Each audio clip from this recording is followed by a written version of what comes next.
Hola, ¿qué tal familia de Reyes y Sacerdotes? Bienvenidos a un nuevo tiempo, a una nueva oportunidad que Dios nos da hoy de llegar hasta sus hogares, pero también de ser un instrumento. Nuestro anhelo hoy con todo este ministerio de Reyes y Sacerdotes online es ser instrumentos de bendición para todos y cada uno de ustedes. Gracias por estar aquí con nosotros, gracias por esta linda oportunidad de llegar hasta sus hogares, hasta sus dispositivos móviles. Gracias por seguir compartiendo el app de Reyes y Sacerdotes con sus familiares, con sus amigos, con sus contactos. Gracias por la oración, gracias por el apoyo en oración, por el apoyo aún por aquellas personas que están apoyando financieramente a este ministerio para poder seguir creciendo. Gracias. Como siempre, déjenos saber desde dónde nos están acompañando y con cuántas personas. Ya lo saben, los que habitualmente están en esta casa virtual saben que siempre colocamos, si estamos con una persona más, colocamos X2, si estamos con 3 personas más y nosotros, pues entonces sería X4. Déjanos saber desde dónde y con cuántas personas nos estás acompañando. Estamos alegres, estamos agradecidos con Dios. Hoy la palabra será de mucha bendición. Sabemos eso, confiamos en eso, hemos orado, nos hemos preparado para que hoy la palabra, la enseñanza llegue hasta lo profundo de sus corazones. Así que ya estamos listos. Esto es RIS Online.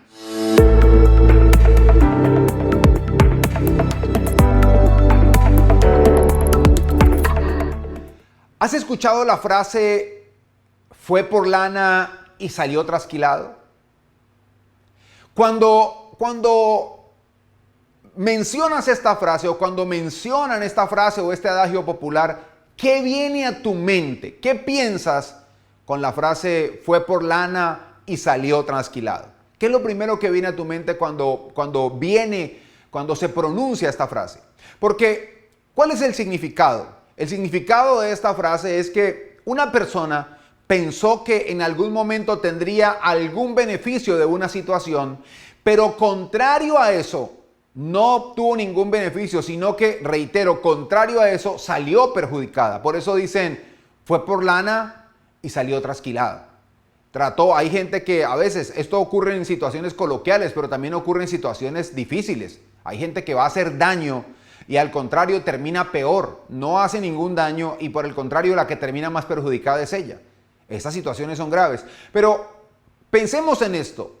Hoy estamos hablando de la serie, estamos en la serie Milagros y hoy vamos a ver esto precisamente, un milagro en el que podríamos catalogar es el milagro más grande, pero no solamente el milagro más grande, sino que en la situación en la que se generó este milagro, también podemos decir que fue por lana y una persona salió trasquilada. Así que dijimos desde el inicio, esta ya es la tercera enseñanza, dijimos desde el inicio que un milagro es un milagro es un movimiento sobrenatural de lo natural con un propósito. Sí, repito, un milagro es un movimiento sobrenatural de lo natural con un propósito. También dijimos que un hombre de Dios, un gran pensador, Albert Einstein dijo, tú puedes ver la vida de dos maneras, como si nada fuera un milagro o como si todo fuera un milagro. Obviamente, si nosotros estamos conectados con Dios, yo creo que la conclusión a la que llegamos es que para nosotros la vida es que todo es un milagro. A veces no valoramos el levantarnos de la cama, por ejemplo, hasta que de repente un día estamos enfermos y no nos podemos levantar. O viene una dolencia, nos lastimamos algún pie y es difícil levantarnos. Y ahí valoramos ese ejercicio tan sencillo que hacemos cada mañana cuando nos despertamos y nos tiramos de la cama a tomar agua, a ir al baño. Damos gracias, ¿verdad? No nos damos cuenta que estamos rodeados de pequeños que no son pequeños, sino que realmente son grandes milagros. Pero volviendo al punto, sabiendo que para nosotros o aludiendo que para nosotros todo es un milagro, aún así los seres humanos somos dados a clasificar. Así como somos dados a clasificar lo malo, también somos dados a clasificar lo bueno. Y a veces nosotros queremos decir que este es más o menos. A veces decimos, no, es que ese es un milagro más grande, ese es un milagro más pequeño. Pero hoy, si a ti te preguntaran, para ti, ¿cuál es el milagro más grande? ¿Qué responderías y cómo justificarías tu respuesta? Porque vamos a ser honestos y desde la Biblia o desde la óptica de Dios, la Biblia no va a decir, este es el milagro más grande, pero cuando miramos la Biblia, sí nos damos cuenta que hay un milagro que tiene relevancia sobre los demás. ¿Por qué? Porque Jesús multiplicó los panes y los peces, pero la gente volvió a tener hambre. Jesús sanó enfermos, pero después murieron. Jesús puede haberte dado a ti una provisión, pero después volví a necesitar, en mi caso. Independientemente de la respuesta que haya dado Dios del milagro, de ese movimiento sobrenatural de lo natural con un propósito, siempre hay una necesidad. Pero hay un milagro desde la perspectiva, y gracias a los que están participando ahora ahí en el chat, desde la perspectiva de la Biblia, que definitivamente creo a título personal es el milagro más grande, y es el milagro del perdón que va acompañado de la restauración. Es un milagro que a la gente no le gusta mucho, la gente quiere un milagro, algo más sensacional, pero si vamos a la vida eterna, si vamos a lo que realmente es trascendental, es imposible trascender a la vida eterna si no somos perdonados y restaurados por Dios. Es imposible. Por eso, como lo decía hace un momento, una persona puede recibir algo. Y aquí voy a ser claro, una persona puede estar nadando en la abundancia. De hecho, hay gente que nada en la abundancia financiera y en otras cosas, en la abundancia afectiva, pero si la persona no se siente perdonada, siempre va a sentir que le falta algo a esa persona. Es que sentirnos perdonados y restaurados por Dios no solo actúa en nuestro interior y en nuestra autoestima, en nuestra conciencia, sino que eso afecta positivamente el resto, nuestro proceder. Por eso me encanta tanto lo que Jesús dijo. Dijo que aquel que cree en Él, de su interior correrán ríos de agua viva. Desde su interior brotarán ríos de agua viva, porque desde el interior, lo que está en el interior sale, rebosa a nuestro exterior. Pero cuando una persona no se siente perdonada y restaurada, siempre va a sentir que algo le falta, como que va a andar con un peso en todo momento y en todo lugar. Ahora, la pregunta que tengo para ti para continuar, para seguir avanzando es, ¿tú te sientes perdonado por Dios? ¿O te sientes perdonado de todas tus culpas, de todos los errores? Sí, volviste a cometer, pero ya sabemos lo que dice la palabra, que cometemos errores, que volvemos a pecar, pero abogado tenemos para con el Padre, a Jesucristo el justo. Te pregunto una vez más, y ahora de una forma más pausada, ¿tú te sientes perdonado por Dios? ¿Sientes que Dios perdonó todas tus culpas? Si tu respuesta es sí, felicitaciones, cuida eso. Si tu respuesta es no, entonces la siguiente pregunta sería, ¿por qué? ¿Por qué no te sientes perdonado? ¿Acaso crees que no mereces ese perdón? ¿O crees que lo que hiciste es demasiado grave al punto que está alejado, que está fuera del alcance del perdón divino? Porque quiero decirte algo, no hay un solo pecado que esté fuera del alcance del perdón divino. El único pecado que no es perdonado es la blasfemia contra el Espíritu Santo, y eso es no creer en Jesús, no creer en el acto sacrificial, en la muerte y la resurrección de Jesús como la respuesta para la necesidad de perdón del ser humano. En una frase más sencilla, el único pecado que no es perdonado es rechazar el perdón de Jesús. De hecho, todo es perdonado. Desde una blasfemia hasta un homicidio, desde una mentira hasta la envidia, desde la murmuración hasta el robo, desde el adulterio hasta las mentiras, hasta el resentimiento, todo es perdonado. Pero, de nuevo, ¿por qué no te sientes perdonado? Yo quiero que hoy veamos una historia maravillosa que está en la Escritura y nos va a enseñar cuál es el milagro más grande. Vamos a aprender que algunos fueron por lana y salieron trasquilados, como lo dijimos, y vamos a entender que independientemente de lo que estemos sintiendo, si nosotros nos disponemos, hoy Dios puede hacer el milagro que tanto hemos estado esperando. Y la idea es que tú que estás ahí, viéndonos en este momento, al terminar esta reunión puedas decir, yo me siento perdonado, mis culpas, mis pecados se los llevaron en la cruz del Calvario, y aunque cometí y aunque fueron graves las cosas, Él me amó y me perdonó, y ahora me restauró y me da la oportunidad de empezar nuevamente. Vamos a, por favor, acompáñenme al Evangelio según San Juan, capítulo 8. Vamos a leer desde el versículo 1, la versión Reina Valera actualizada 2015. Mira lo que dice la palabra. Dice así: pero Jesús se fue al monte de los olivos. Ya les voy a contar el contexto anterior a esto. Pero Jesús se fue al monte de los olivos y muy de mañana volvió al templo. Todo el pueblo venía a él y sentado les enseñaba. Entonces los escribas y los fariseos, aquí vienen los personajes que fueron por lana y salieron trasquilados, ya se van a dar cuenta por qué, le trajeron una mujer sorprendida en adulterio y poniéndola en medio le dijeron: maestro, esta mujer ha sido sorprendida en el mismo acto de adulterio. Ahora bien, en la ley Moisés nos mandó a apedrear a tales. Tú pues, ¿qué dices? Esto decían para probarle, para tener de qué acusarle, pero Jesús, inclinado hacia el suelo, escribía en la tierra con el dedo. Pero como insistieron en preguntarle, se enderezó y les dijo: el de ustedes que esté sin pecado, sea el primero en arrojar la piedra contra ella. Luego dice el verso 8, al inclinarse hacia abajo otra vez, escribía en tierra. Pero cuando lo oyeron, salían uno por uno, comenzando por los más viejos. Solo quedaron Jesús y la mujer, que estaba en medio. Entonces Jesús se enderezó y le preguntó: mujer, ¿dónde están? ¿Ninguno te ha condenado? Y ella dijo: ninguno, Señor.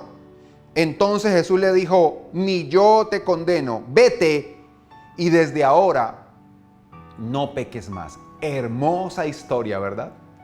Saben, en este momento estaba ocurriendo una fiesta en Israel. Era la fiesta de los tabernáculos o de las tiendas, que es una de las fiestas más importantes para el pueblo judío. ¿Y qué había pasado? Se estaba terminando la fiesta. Era una fiesta donde todos los judíos venían y dormían en carpa durante una semana, recordando lo que tuvieron que pasar cuando salieron de Egipto rumbo a Canaán. Dice la Biblia que Jesús había ido al monte de los olivos y en la mañana regresó muy temprano, y cuando regresó estaba enseñando en el templo, y de repente los escribas y los fariseos y este par de grupos religiosos fanáticos que se creían lo mejor de la época, pero realmente lo que necesitaban era arrepentimiento y restauración divina. Pero tenían el corazón endurecido y lo que estaban era buscando cómo deshacerse de Jesús, porque estaban viendo en Jesús una competencia, estaban viendo que la gente lo seguía. Entonces le trajeron a una mujer que fue sorprendida en el acto mismo de adulterio y le dijeron a Jesús de una forma capciosa: Señor, en la ley Moisés nos mandó a apedrear a tales personas. ¿Tú qué dices? Y Jesús estaba ahí, pero como le insistieron con la pregunta, estaba agachado, dice la Biblia que escribiendo con el dedo, pero como le insistieron tanto, entonces dice la Escritura que él se enderezó y les dijo: el que de ustedes esté sin pecado, que sea el primero en arrojar la piedra. Ellos fueron por lana, fueron a acusar a Jesús. Ellos fueron a acusar a Jesús, fueron a acusar a la mujer y de paso ponerle una trampa a Jesús, pero la respuesta de Jesús lo despachó, porque ellos, acusados por su conciencia, se fueron uno a uno, desde el más viejo hasta el más joven, al punto que no quedó nadie allí sino la mujer, que algunos dicen la habían traído desnuda para avergonzarla más, y Jesús. Jesús se endereza, la mira y le dice: mujer, ¿dónde están los que te acusaban? ¿Ninguno te condenó? Y ella dice: Señor, ninguno. Y él dice: ni yo te condeno. Vete y desde ahora no peques más. Hay tantas cosas, pero voy a tratar de resumir esto de una manera muy sencilla para que entendamos cuál es el milagro más grande y cómo ese milagro hoy está disponible para nosotros también. ¿Qué había sucedido? Según la ley, óigame bien, para acusar a una persona tenía que ser acusada por el testimonio de 2 testigos. Es decir, para cualquier felonía, para que la felonía fuera efectiva, para que la acusación se cumpliera en la persona, necesitaban 2 testigos. Y para el caso del adulterio, se necesitaban 2 testigos, pero del acto mismo. Y lo sorprendente es que ellos no tenían que haber llevado solamente a la mujer, sino que de acuerdo a la ley tenían que haber llevado a las 2, a la pareja. Y cuando les digo que tenían que ser testigos del acto mismo, no servía, oigan bien, no servía que hubieran visto a la pareja saliendo de una habitación. Ni siquiera servía que los vieran acostados en una cama. Tenían que verlos, sí, así como se los estoy diciendo, en el acto mismo del adulterio, teniendo relaciones sexuales, presenciarlo. Lo que quiere decir que difícilmente estos pecados se podían comprobar, a menos, óigame bien, que hubiese una situación que hubiera sido una trampa. Y parece ser que ese fue el caso, porque todo indica que el hombre que estaba allí se prestó para acusar a una mujer, porque a él lo dejaron libre y a ella fue la que trajeron para avergonzarla y según la idea de apedrearla.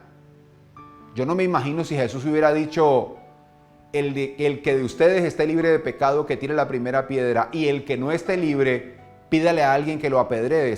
Había una mortandad ese día. Pero lo sorprendente es que ellos usaron a la mujer. Uno se prestó para el adulterio y ellos usaron a la mujer como un objeto para tener de qué acusar a Jesús. Para buscar por qué. Lo tenían, esta situación era muy similar a la que aconteció con el pago de los impuestos. Cuando fueron a decirle, ¿es lícito pagar impuestos al César? ¿Sí o no? Era muy similar porque si Jesús decía apedréenla, entonces ahora lo podían acusar ante las autoridades romanas que para ese momento le habían quitado a los judíos la autoridad de quitarle la vida a una persona por cuestiones religiosas. Era ilegal. Pero si Jesús dice no, déjenla ir, entonces habían dicho, él vino para violar, para quebrantar la ley de Moisés y entonces no es el maestro que dice ser. La respuesta de Jesús no pudo ser, definitivamente, era Dios y estaba lleno de la sabiduría del Espíritu Santo. Por eso lo sorprendente es la respuesta que Él les da. Y lo sorprendente es que a ellos lo que menos les interesaba era la mujer, pero fue en lo que Jesús se enfocó.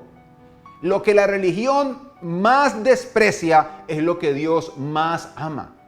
¿Y saben por qué les digo esto? Porque los religiosos, es cierto que Dios no ama el pecado, Dios ama al pecador, pero la religiosidad hasta el día de hoy se enfoca no solo en el pecado, sino en el pecador, y hoy la religiosidad se enfoca más en el pecador que en el pecado, en acusar. A veces hay las llamadas disciplinas eclesiales, parecen más venganzas de los hombres que un acto para que la persona se restaure y avance. Mucha gente ha salido de congregaciones porque en un momento, en un error, cuando más necesitaba respaldo, cuando más necesitaba que lo amaran, que le dijeran, mira, lo que hiciste no es correcto, pero te vamos a apoyar, cayeron como si fuera una venganza contra él. Pero estos personajes fueron por lana y salieron trasquilados. ¿Saben? Los maestros de la ley y los fariseos, como les digo, no estaban interesados en la mujer, estaban interesados en usar a la mujer como un objeto, como una trampa para hacer caer a Jesús. Pero Jesús se inclinó y cuando se levantó por la insistencia de ellos y dijo, ¿saben qué? El que esté libre de pecado, que tire la primera piedra. Y lo que él dijo es, para ventilar públicamente el pecado del prójimo, yo tengo que estar libre en mi interior de mis pecados. Eso fue lo que Jesús les dio a entender a ellos. Y saben, ellos fueron a avergonzar públicamente a una mujer por un pecado oculto. Pero lo poderoso del tema, piensa en esto, ellos fueron a avergonzar públicamente a la mujer por un pecado oculto, pero ellos se fueron acusados públicamente por los pecados ocultos. Por eso fueron por lana y salieron trasquilados. Por eso fueron por lana. Y aquí vemos un milagro de restauración. Ellos la acusaron, vuelvo y repito, públicamente por un pecado secreto, pero se fueron públicamente avergonzados. Y la próxima vez que ellos vieron a la mujer, se acordaron del momento en el que Jesús puso el dedo en la llaga y les dijo, ustedes también son pecadores. Seguramente la próxima vez que la vieran ya no iban a decir, esa es la adúltera, sino, esa fue la que nos recuerda, esa es la que nos recuerda que también somos pecadores. Hubo dos afirmaciones y dos preguntas que Jesús hizo y todo quedó resuelto. Las dos afirmaciones son, el que esté libre de pecado, que tire la primera piedra y ni yo te condeno. Con eso solucionó todo. Y las dos preguntas que hizo es, ¿dónde están? ¿Ninguno te ha condenado? ¿Saben? No te preocupes por lo que están intentando avergonzarte por tus errores.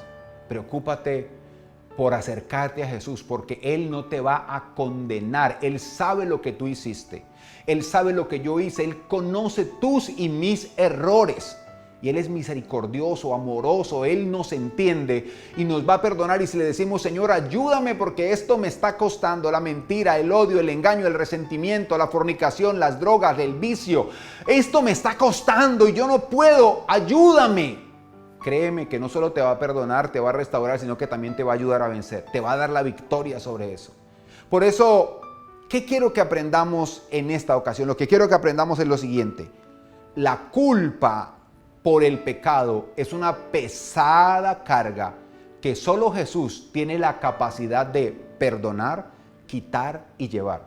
Una vez más, la culpa por el pecado es una pesada carga que solo Jesús tiene la capacidad de perdonar, porque Él murió en la cruz para perdonar, de quitarla y de llevarla. Él quita esa carga del pecado, esa culpa tuya y la lleva. Quita la carga de mi pecado y de mi culpa y la lleva a Él. ¿Saben? Está claro que los que más acusan al prójimo, con esto quedó claro que las personas que más acusan al prójimo son los más grandes pecadores. Y yo se los digo hoy, cada vez que veamos, la próxima vez que veamos a una persona acusando a otros por sus pecados, estamos en presencia de alguien que ante su incapacidad para reconocer sus propios pecados, como un mecanismo de defensa, como dice la psicología, como una proyección, entonces prefiere exponer los pecados de otros para que la gente no se fije en los suyos. Pero tranquilos, porque Dios los va a poner en la fila para que pronto esos pecados ocultos también queden expuestos. Elige. Hoy te quiero hacer una invitación. Tú debes elegir. Si te vas a pasar, si vas a empezar a disfrutar del milagro del perdón y la restauración, o vas a seguir por la vida acusando a otros y escondiendo tus pecados. ¿Vas a dedicarte solamente a jugar al juez, acusando a los demás por sus errores, por sus equivocaciones, cuando las tuyas son más grandes? ¿Vas a seguir en esas o vas a recibir el perdón y la restauración de Jesús y vas a empezar a vivir la vida que Él diseñó para ti? Yo te animo a que hagas esto, a que te acerques a Él, recibas el perdón y la restauración que tiene preparada para ti. Y sabes, yo les digo algo hoy.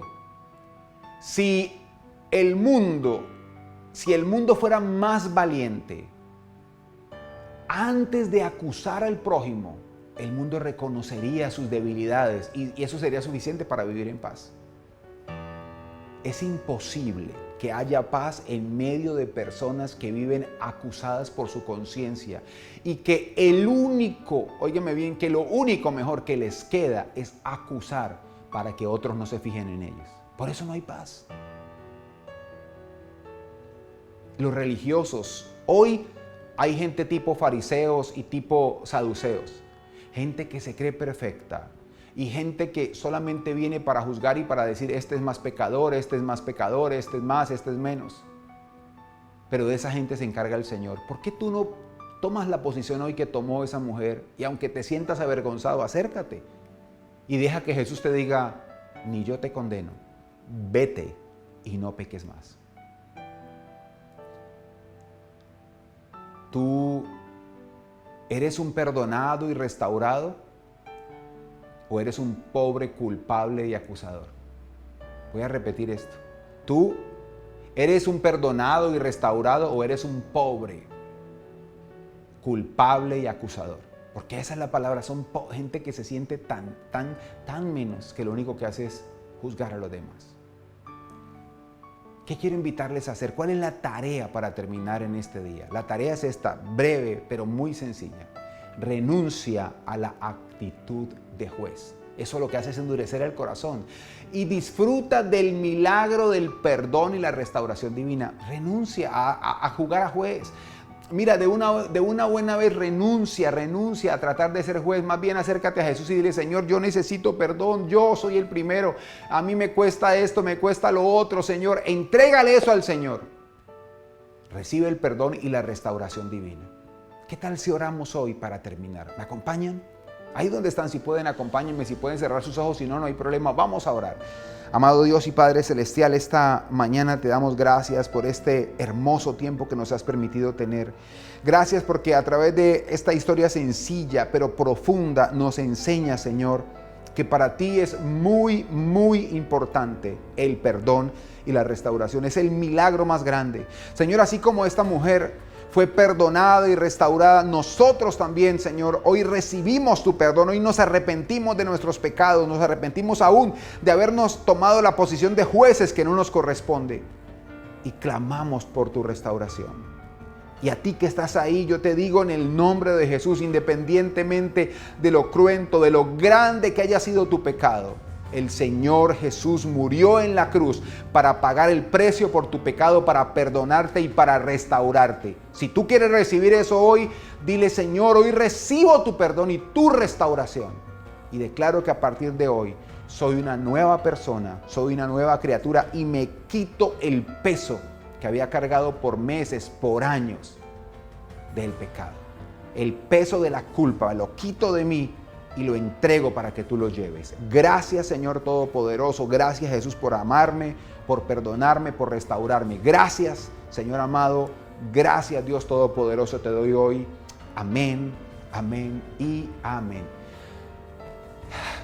¿Cómo se sienten?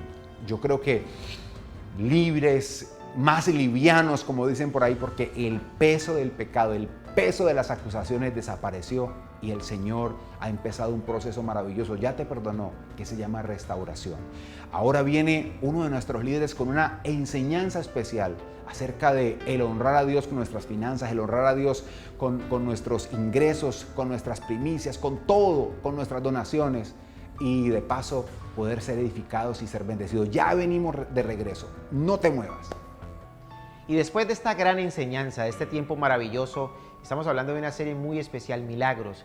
Y creo que si en algo necesitamos ver un milagro es en la parte financiera. Pero tú y yo podemos provocar ese milagro. ¿Cómo podemos hacerlo? Sencillo, cuando somos fiel con nuestros diezmos y con nuestras ofrendas. Por eso ahora mismo ahí en tu pantalla están saliendo las diferentes maneras en las que tú y yo podemos continuar siendo fieles con nuestros diezmos, con nuestras ofrendas, con nuestras donaciones. Qué importante es seguir siendo fiel con aquel que sigue siendo fiel con nosotros. Dad y se os dará, dice la palabra de Dios. Siempre será mejor dar que recibir. Que nuestra mano no repose, no se canse de dar. Hay cualquier cantidad de versículos, desde Génesis hasta Apocalipsis, que hablan justamente acerca del dar, del honrar a Dios a través de nuestros diezmos y de nuestras ofrendas. Por eso el desafío de este día es para que lo sigamos haciendo, para que nuestra mano no se canse de dar, para que sigamos honrando a ese Dios maravilloso, a ese Dios que nos bendice y podamos hacer que cada día el reino de Dios se ensanche de una manera poderosa y sobrenatural. Así que ya lo sabes, vamos a continuar siendo fieles con nuestros diezmos y con nuestras ofrendas. Bendiciones.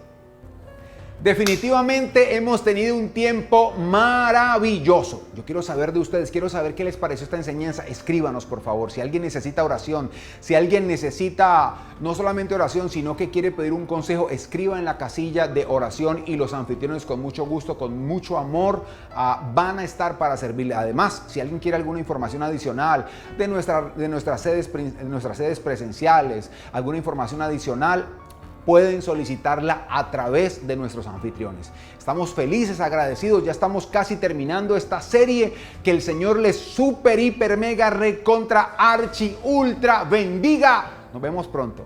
Bendiciones. Chao.